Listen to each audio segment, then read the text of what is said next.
We do not own the rights to anything or any music that's heard during the duration of this podcast. Also, a lot of these shows will have explicit content. So if you are not a fan of any cursing or profanity, you may want to walk away, but that does not mean that every show will consist of such. I know y'all tired of it, but we got a new season of The Past. Welcome to season 8, the Mamba Year. Podcast available on all platforms: Spotify, Apple Podcasts, Google Podcasts, all of your podcast platforms. Here you'll get a dose of content related to tech, the productivity world, and most importantly, how to be a better you. The theme for this year, personally, is receiving grace. And we definitely want to do better with receiving it and being open to being a better us from who we were a year ago.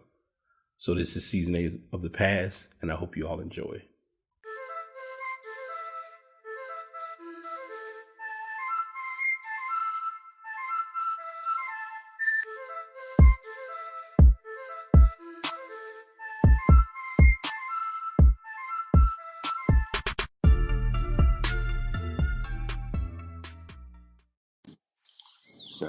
Sound check, mic check, 1, 2. What it do? How we feeling? How we living? Happy Tuesday.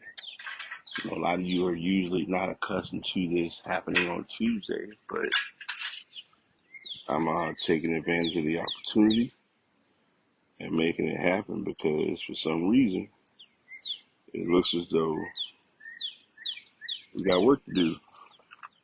I'll just leave it at that. So I'm here to let you all know that maybe it is time to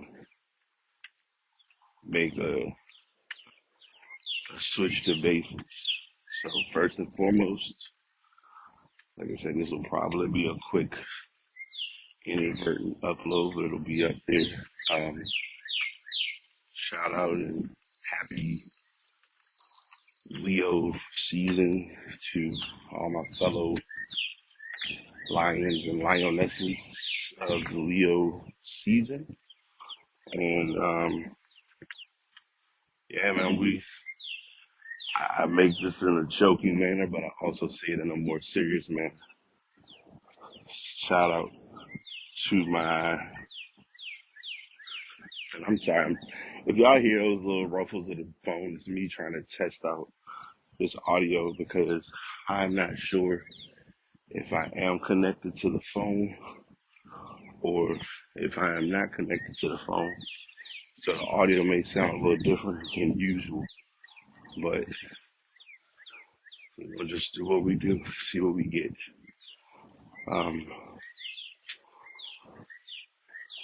But as I was mentioning, you have many friends who are the Leos of the circle. More interesting, have a good amount. Like my mom is the Leo of them all. But even more interesting is the point guards of the life of the mix. So I personally never take them for granted if I don't have to.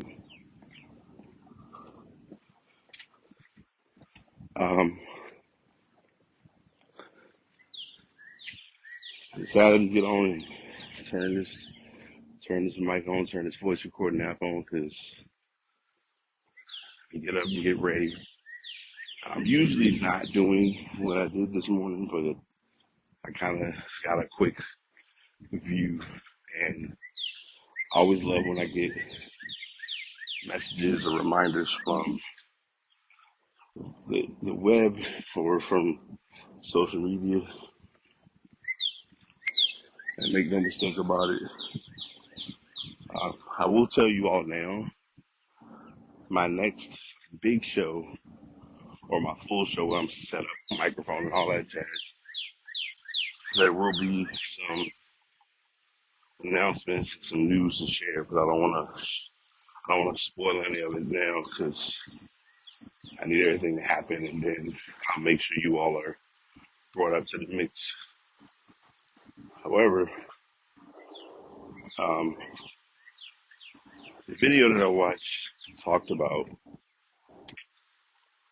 ways to start your day or ways to get more done.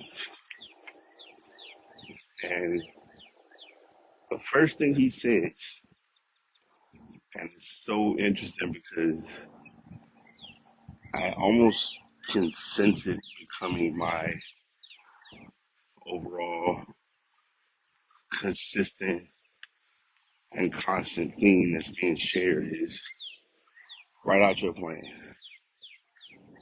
Write out what you are looking to get done.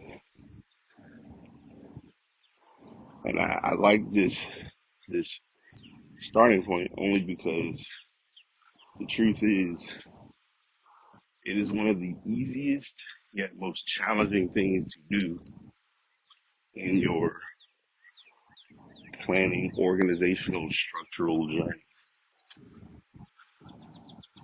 And as a living witness as to how hard or how complicated it can be, I find that to be 100% relatable and also even more challenging. Because it's a simple, and I won't even say it's not mundane. Let me be the first to say, because I know that's one of my famous or infamous buzzwords, but it's not mundane. It's very resourceful to do that one thing, which led to the other four things they mentioned. Um, a few of them I have been working to utilize. It can be a little challenging based on various circumstances, but as the age old saying goes, sometimes you got to make things work even if you don't think it's going to work. Case in point, um, I have found myself, the other things they mentioned were Pomodoro technique. They mentioned work from other locations. Um, he mentioned take take frequent breaks, and I'm very adamant about that because sometimes one break can go a long way, and it might be the break you need to get things like kickstarted in the right direction. The last one is play some what's considered to be calming, relaxing, and or productive music, for lack of a better term. Because you want to have music that's playing to occupy your cardiac, not cardiac, circadian not even circadian rhythm, or just your rhythm in general of like what could get you in the mood of going or working. A few months ago, I got introduced to an app called Accu Radio. It's ACCU Radio. I'm not going to remember to put the link because I'm walking. And most of the time, if you have not noticed, the walkcasts are very unscripted, unfiltered. What you hear is what you get. But Aggie Radio has different like stations, styles to play as a good background sound and just some audio for your focus. And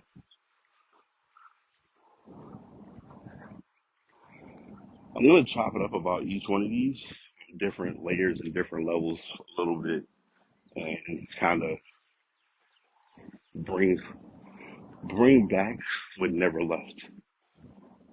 So the obvious, plan out your day. Interestingly enough, on Sunday, although it took me a while and I was not as ahead of it as I normally would be, I did a blog talking about to-do lists and or tasks. And if you were to tell me at 40 plus the importance of tasks, if you were to mention that to me 15 years ago, literally would have laughed you out the room because I was doing it, but I wasn't doing it. Whereas now, I notice the difference in the accomplishments, the achievements, the ability to enjoy things when I've done something as simple as just writing out the tasks, writing out the goals. Um, your intentions for the day play a big part into your completion of the flow. Making sure that this does what I need it to do. Like I said, if it comes in the most not in the best quality, my bad. But you know, audio snob, audio snob. If you know, you know. Um, but yeah, writing out your plan, writing out your list. There are hundreds of simple yet complex to-do lists. For instance, I personally use Things 3, but I will be 100% honest in telling people Things 3 does not have to be your starting point to do a to-do list. The easiest and the simplest way to do a to-do list is not going to surprise anybody. Pen and paper. Write it on paper, get a pen, get a pencil, and start jotting down what you're going to work on. A few months ago, which I need to get back to using it again, I found what I call a three-piece set of a pencil. It's a wooden, very, very high quality wooden stand and task and time is what it's called. They're these, they're these somewhat index cards, but they're not they're almost A6, they're almost pocket size, task cards. And it's a blank card, somewhat on the back of it, it is dotted to kind of jot notes, doodle, do whatever. And on the front, you write down what it is you're going to do for the day. And it helps bring you back to being intentional with what you need to get done to accomplish your goals. And I'm putting heavy time into this part because it is something that people do not realize. The more that you get in the habit of doing this thing alone, the more the rest of it becomes a much easier process in itself. Um, but yeah, Things 3 is usually the first one people say. Things 3 is a love-hate relationship only because I personally like using it.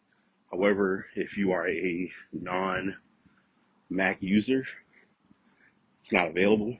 But a perfect alternative, believe it or not, is on Google. I would say Google Tasks is one of my fave. Todoist is right up there. I believe I haven't used it in a while. Trello is pretty good. Um, like I said, mentioned earlier, pen and paper. Going the pen and paper route will surprise you. There are very inexpensive notebooks you can pick up from Walmart or even Target. And with those, notebooks, write the date on the top of the page, write up the things you need to do, and when you're done with them, scratch them off. If they did not get done, it goes to the next day. Simple, easy, stress-free. Um, the second thing he mentioned is Pomodoro. Pomodoro is always interesting now because as many people are and have started to learn, the initial format for Pomodoro, the term Pomodoro originates from tomato time. I've talked about this on plenty of podcasts, but the Walkcast, I'm using this resource to really layer this thing down and really chop it up as to the the, the resourcefulness of doing the Pomodoro technique. So the traditional Pomodoro technique is you do 25 minutes, take 5-minute breaks. Over the years, everyone has modified that number or that window. The same company that I got the task and time package from, I also got their version of the Pomodoro timer. They made a custom one where it has 2 separate timers. Someone left a bad review because they didn't like the fact that the timer didn't automatically switch from one timer to the other when completed, which I get what he's saying or where the concern would be with that. But what I didn't get was, is that really a resource that makes the timer a bad timer? Because most timers that are out now, especially digital form, you set your time and then when it's done, you're either following or keeping an eye on it. TickTime made a similar option. They made one. The first timer I remember went viral. Loved it. Thought it was a nice timer. Was eventually going to get one. And then they brought out TickTime Cube. And TickTime Cube, I still don't know what my first one is. I'm not going to talk about that. But the second one, it's bright enough and noticeable enough that if I lose it, it's a me thing. But it is the reason I talk about that timer is because it has the Pomodoro technique built into it. So if you turn it on the side that has 5 minutes, they have like a little thumbprint section. It's not fingerprint specific. You just set your fingerprint on it, or set your finger where that fingerprint spot is. And as soon as you hold it for a couple seconds, it automatically starts in Pomodoro. And so it goes for 4 sets, 25, 5, 25, 5, 25, 5. The fourth one, it does 25 and then it stops because it then puts you in the mindset of you should now be in a position to take a full break and get up and go walk or breathe or whatever. As I mentioned already, this has been modified by Plenty. The creator who shared this message, he does 30-10. I think 30-10 is a good sweet spot. The 2 that I've used are 45-15, which for most people is like, so that's an hour's worth of, like, you're pretty much doing an hour window of working. And I'm like, not necessarily. You're doing 45. And then you're taking a 15-minute break. And using that newer timer that I mentioned, the first one that I mentioned, fulfills that very well. And you can also set it to this other option, which I've heard or studies have said has been helpful, which is 52-17. So 52 minutes of work, 17-minute break. And again, those may be too extreme. You may want to start off with just the traditional Pomodoro. So that's number 2. Number 3, take frequent breaks. For most people, we are work until our mind and our body can't work anymore. And this isn't even on our job. This is in life. We do not do very well with breaks. I've caused plenty of controversy without trying. Not really. It's really not been controversy. But I've brought this conversation a lot where many times, even if you don't think you need it, the break genuinely becomes taking a nap. And not just, I want to take a nap for like 5 or 10 minutes. It's like you need a 20 or 30-minute nap to reset, to come back stronger, to come back in a space, really giving yourself the ability to get what it is you need to get done. And the truth is, the more that you get those, and I say naps, but I'm not sitting here saying take 5 naps a day. No, I'm saying if your body is in a space where it needs a nap and you're able to do so, like obviously if you're at your job, you can't, unless you have those spaces to do so, it's not really much of an option, but, you know, utilize that ability and or resource when you're off, like if you're remote and or hybrid. Um, take advantage of those pockets because they are very resourceful and very useful in the long run. So take breaks. Please take breaks. Your mind will appreciate it. Your body will appreciate it. Your headspace will appreciate it even more. And it makes such a daunting impact whether you realize it or not. Um, Number 4, find what we like to call a second workspace. So traditionally, for many folks who are remote and or hybrid, they have one area in their home where they work and they get their work done. Now, there's tricks and risks to this, and I'm not judging anyone because we all got to do what we got to do. Your workspace could sometimes double as your living room. Your workspace could double as your kitchen. There are instances where if you're mobile in doing your type of work, that your workspace could be impeded by other people who do not understand that you work. This conversation has been had with me or has been addressed by me on endless occasions. Fully in office, hybrid, and remote workers do not understand each other's workflow process whatsoever.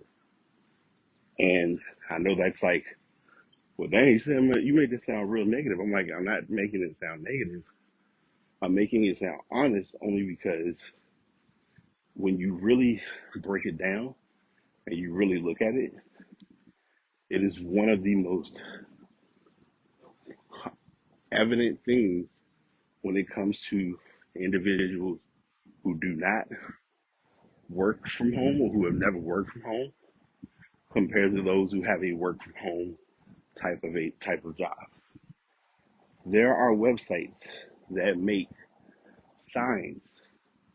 Many people ignore these signs, but they've made signs that literally tell you or let others know, hey, this person is working. Do not disturb. Hey, they're in a meeting.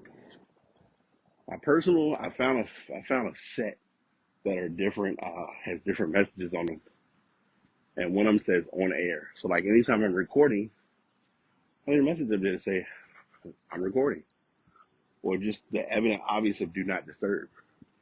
Because most of the time what people are coming to ask you, it's not going to take long, but it takes long if it's related to stopping you from what you're trying to get done. And many times people don't, it's like, in the nicest way possible, it's like a lack of consideration. So to counter that, you should, if you're able, because many companies do for remote jobs, provide desktops, which is a little tricky to do this. But if you have a laptop and if you are able to invest, I'm not sitting here saying outright buy.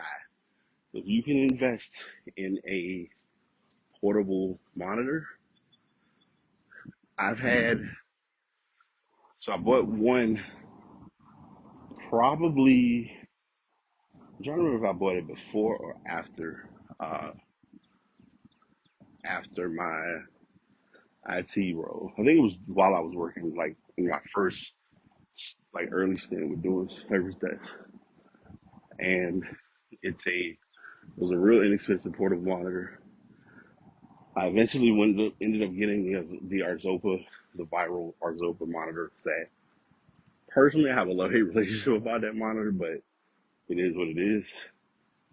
Um, but what the type of workflow that I have now, the monitor I have between either one, it's perfect for the style and the portability. If I need to go to a library, go to a coffee shop, things of that nature. Now, one warning: if you are using this portable option and you have scheduled slash said meetings, you want to be aware of where you're working, because some places are not going to have you sit in their facility and just take meetings all day long.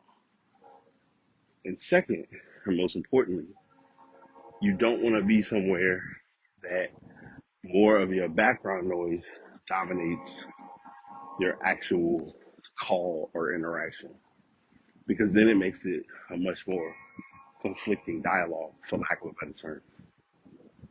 So those are things to consider and be aware of based on if you're working from that second location. Like I said, a second workspace can play a huge part in increasing productivity, whether you realize it or not.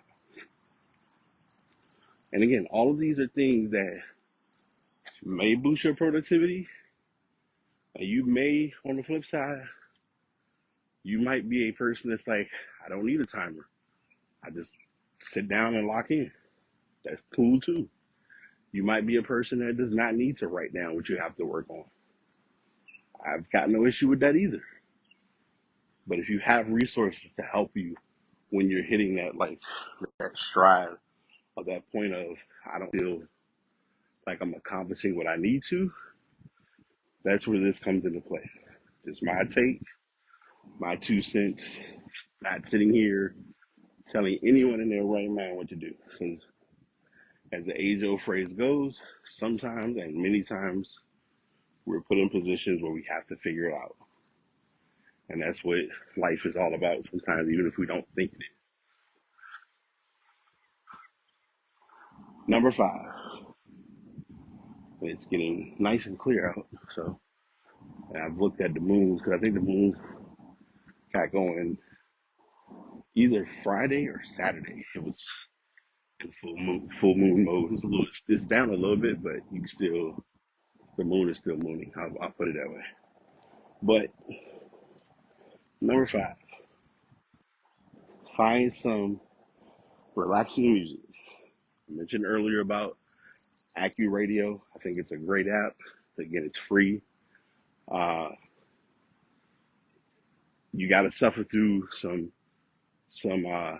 ads or commercials, but Pandora, digitally imported, and radio tunes all have different songs slash playlists that are can be upbeat, but not have you want to.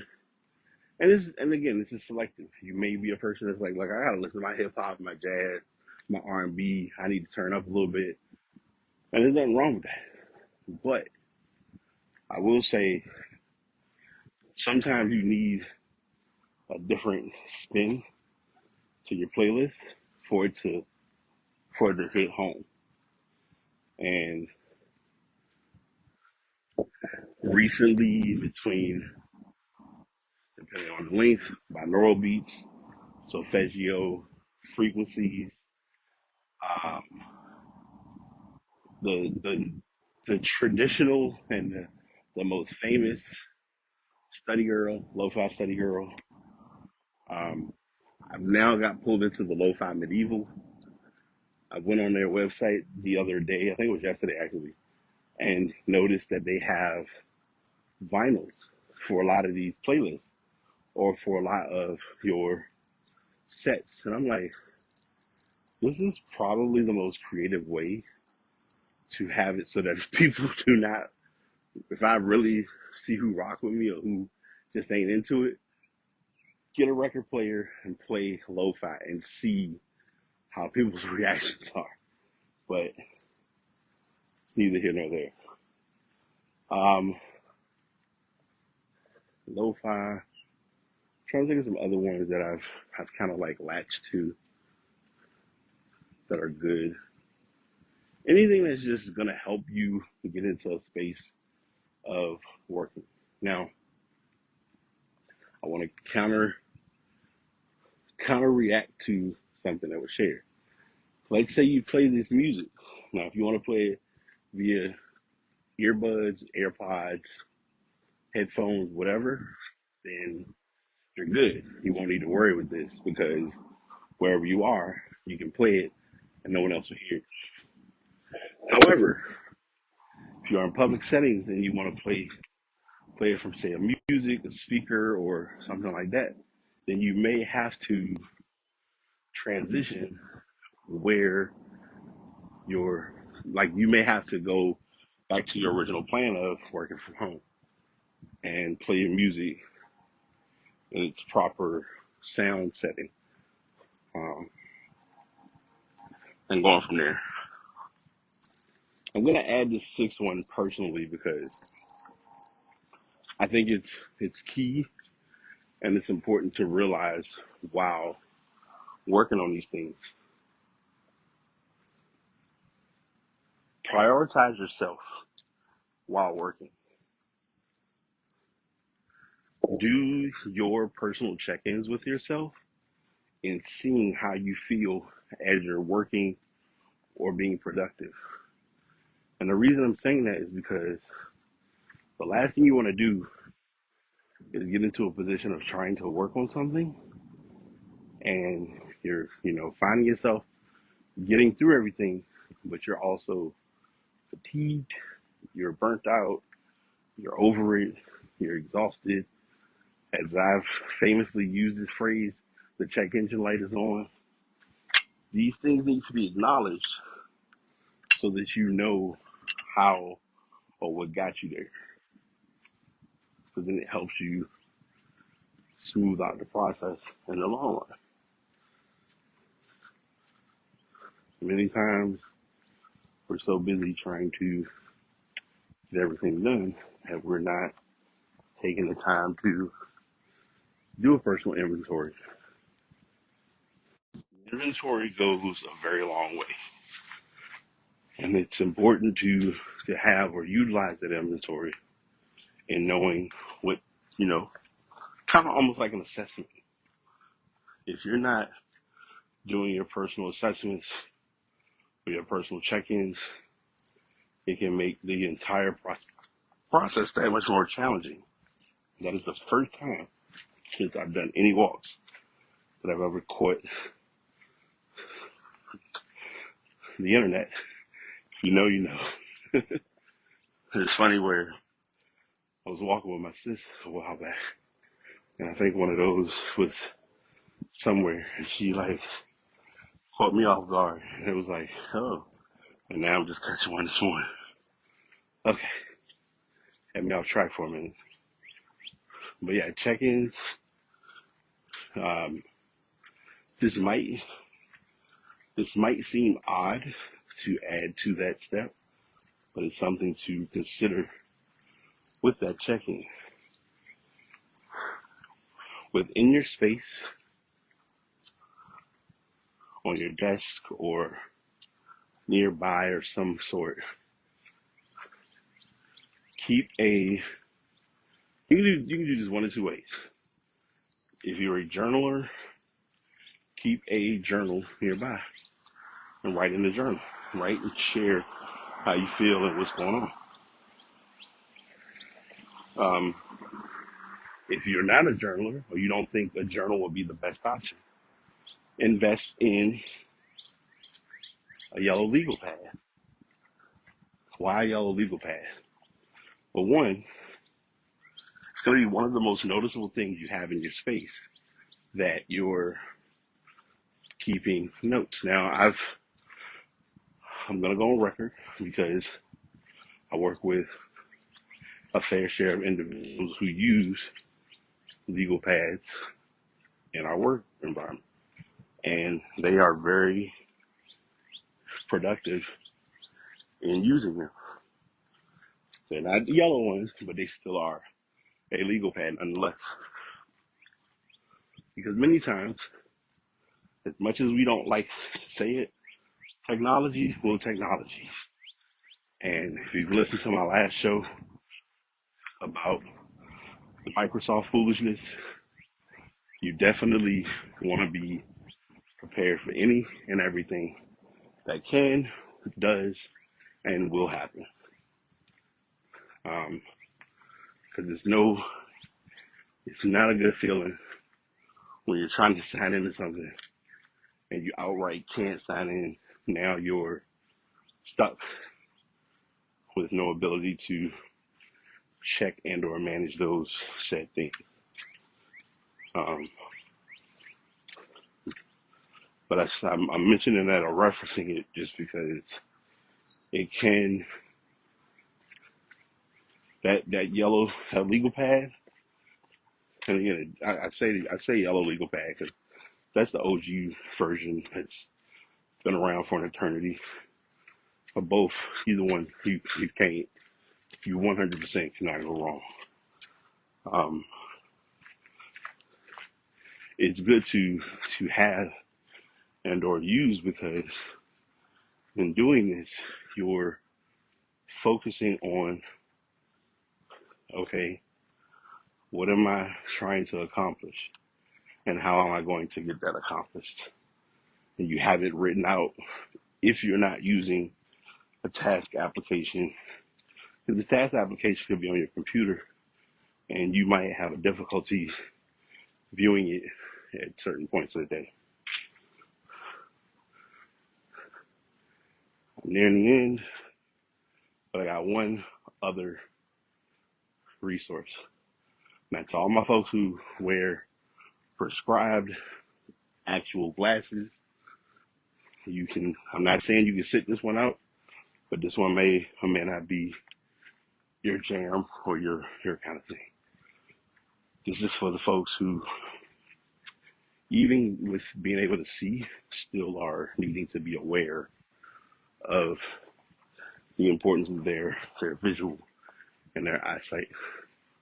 And that is, you don't need to spend a whole lot of money on this, but invest in, now there are one or two ways you're going to hear this called.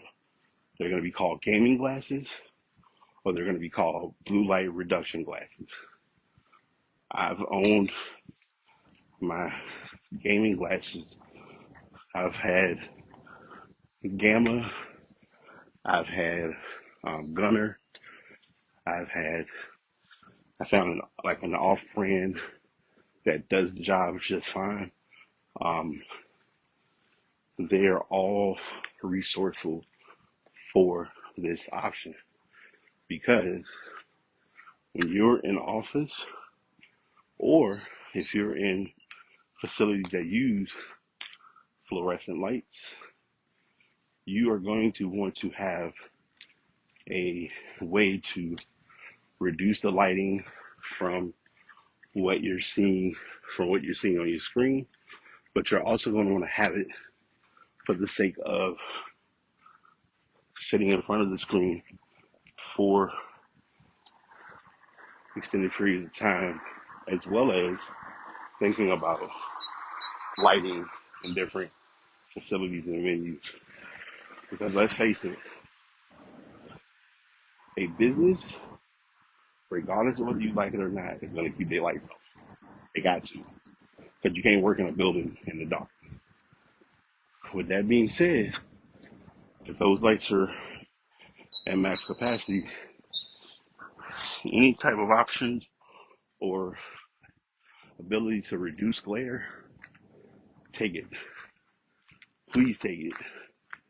Only because you would be surprised how much it can help your ability to work at a better rate or at a better flow.